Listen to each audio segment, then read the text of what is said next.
profitez pleinement, éteignez les lumières, mettez votre casque ou vos écouteurs, fermez les yeux, relaxez-vous.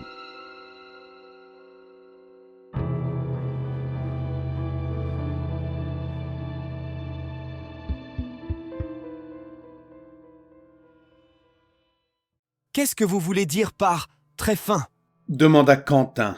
Son ton était léger, mais son visage était sérieux et semblait préoccupé. Vous voulez dire manger des gens ? Un autre rire, mais celui-ci ressemblait un peu plus à celui de quelqu'un qui scie de la tôle. J'ai essayé de réprimer un frisson et de lutter contre l'envie de lui crier de le laisser tranquille. La façon peu naturelle dont le professeur nous contrôlait nous donnait l'air d'une marionnette grandeur nature, ou d'un cadavre. Quoi qu'il en soit, il m'a fallu tout ce que j'avais pour continuer à lui parler, ce qui est amusant étant donné le nombre de fois où nous lui avons parlé par la suite. C'est en partie parce que c'était la première fois, bien sûr, et que nous nous sommes habitués à l'étrangeté au fur et à mesure que cela se produisait. Une autre partie était due au fait que c'était toujours moi que le professeur choisissait pour parler, ce qui pouvait mettre mal à l'aise les autres quand le professeur décidait que c'était mon tour. Non, rien de tout cela. Je n'essaie pas de faire du mal à qui que ce soit, à moins qu'il ne vous dérange, bien sûr. Il marqua une pause, puis poursuivit. Mais j'ai besoin que les gens sachent que j'existe, qu'ils croient davantage en moi. Des signes que le fantôme est dans les parages, ce genre de choses. Il n'y a rien que vous deviez faire. Je suis assez puissant maintenant pour m'en occuper. Mais je voulais vous faire savoir que j'étais de retour et j'espère que vous me parlerez à nouveau. Votre rituel est très intelligent et fonctionne assez bien, et vous m'avez manqué. J'ai essayé de sourire. Vous nous avez manqué aussi, professeur. Et c'était vrai.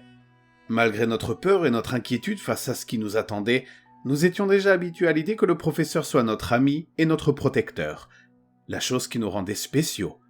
Alors, quelles qu'aient été nos appréhensions à l'époque, elles ont été reléguées au second plan par rapport à notre bonheur et à notre soulagement de le voir revenir.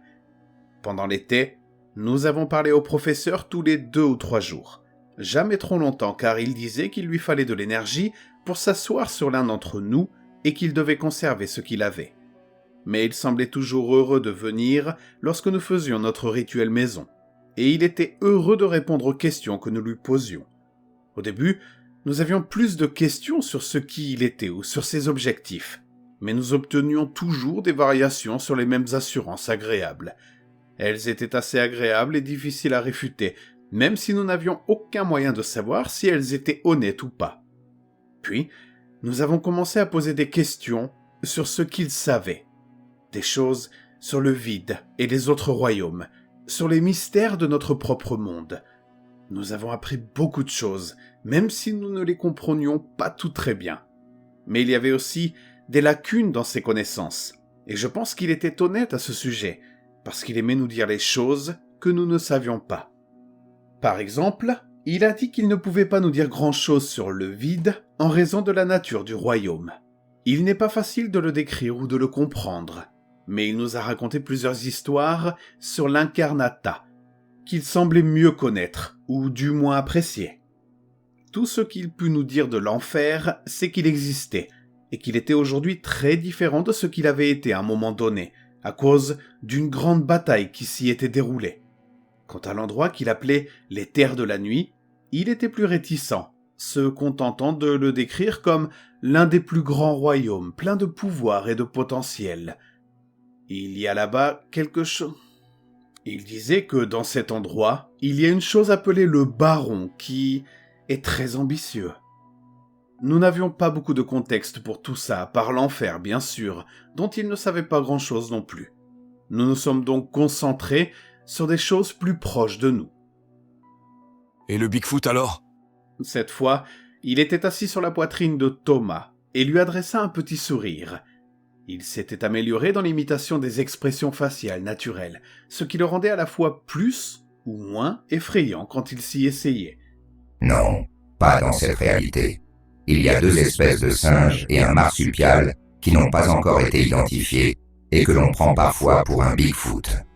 Il y a aussi une version génétiquement modifiée d'un alpaga qui est à la base des légendes du Yeti depuis plusieurs centaines d'années. C'est vraiment incroyable. Et les fantômes alors? À part moi? Oui, il y a plusieurs sortes d'entités spirituelles qui entrent dans la catégorie de ce que vous appelez fantômes. Et les vampires? Ils existent vraiment? Le visage de Thomas s'éclaire légèrement. Oui, en effet. Il y en a plusieurs, mais aucun ne correspond à l'archétype le plus répandu, popularisé par Bram Stoker. Il nous a scrutés, ses yeux tressaillant légèrement tandis qu'il passait d'un visage à l'autre. L'un d'entre vous a-t-il lu Dracula les enfants? C'est vraiment excellent. Nous avons appris que même s'il possédait de vastes réserves de connaissances provenant d'un moyen inconnu, le professeur aimait toujours apprendre de nouvelles choses et disposait d'une méthode lui permettant de puiser des informations dans les livres et les ordinateurs sans avoir à les lire physiquement ou interagir avec eux.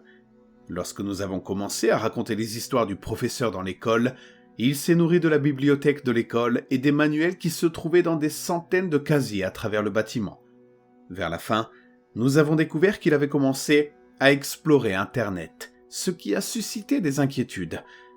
Mais pendant ce dernier été, nous ne faisions que nous amuser.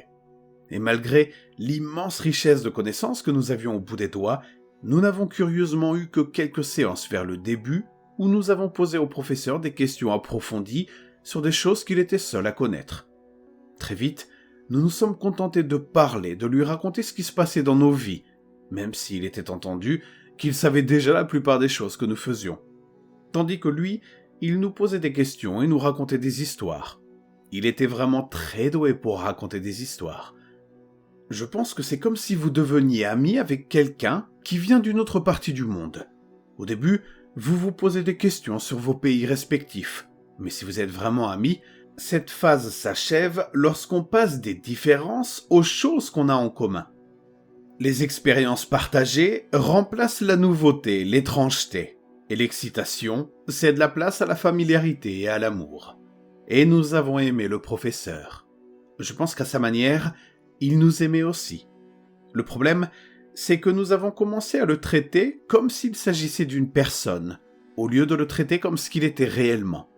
Comme Quentin aurait pu le dire, le problème est quand on est le meilleur ami d'un tigre.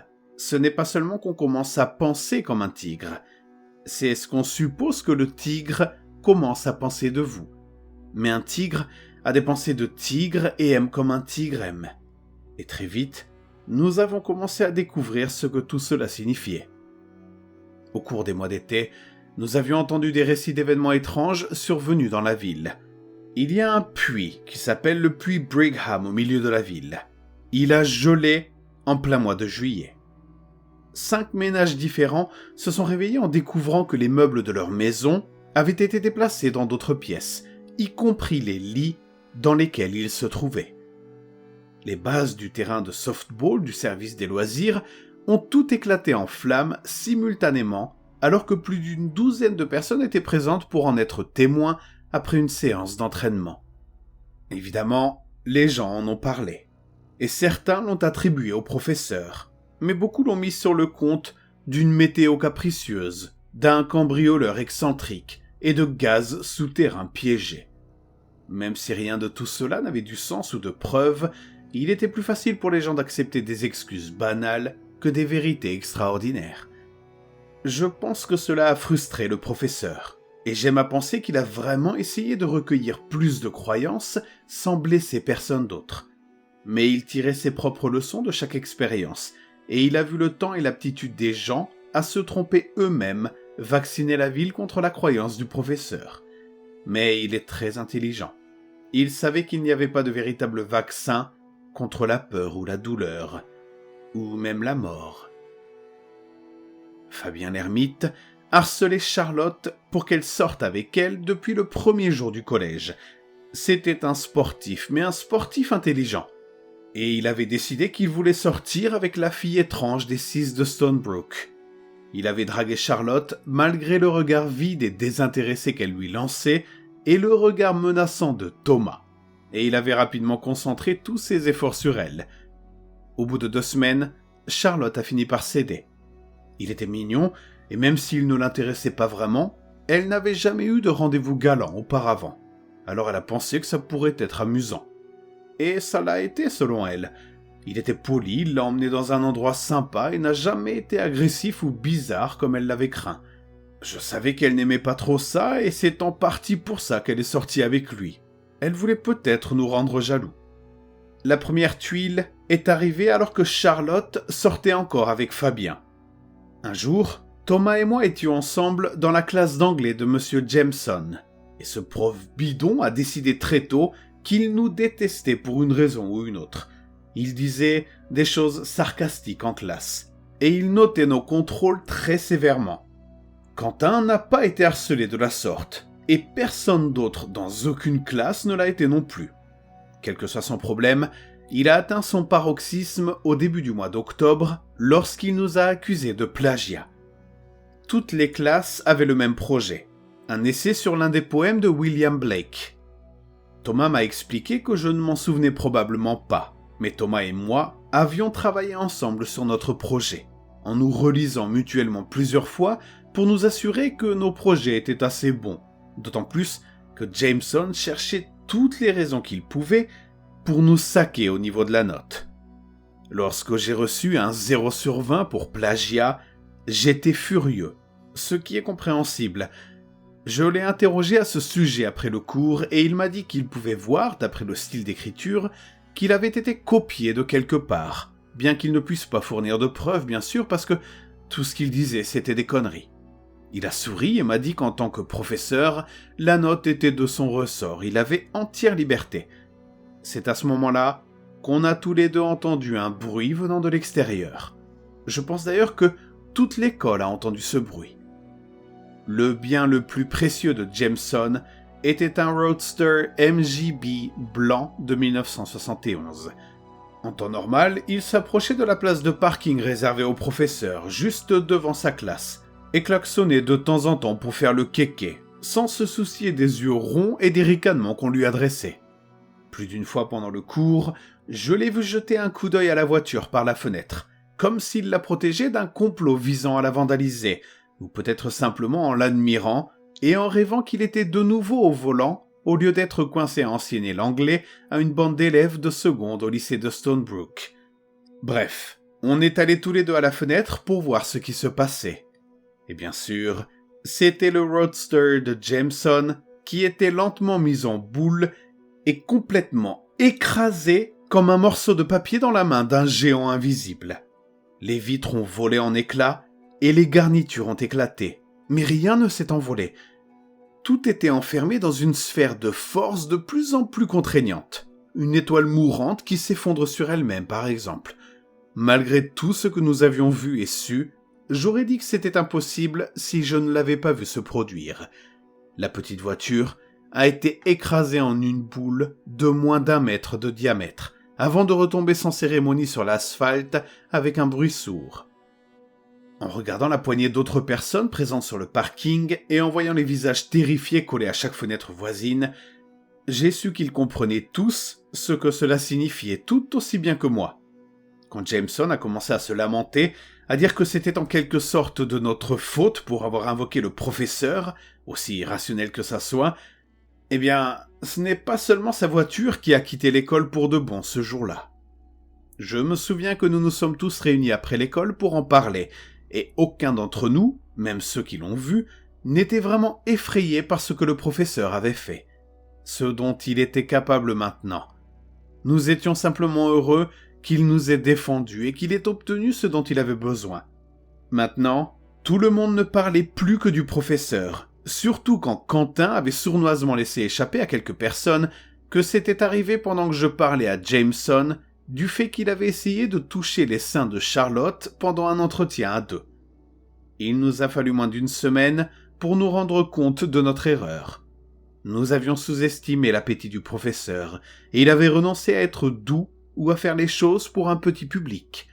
C'est ainsi qu'au cours du rassemblement de ce vendredi, alors que les gradins étaient bondés et que tout le monde regardait, le professeur a assassiné Fabien l'ermite.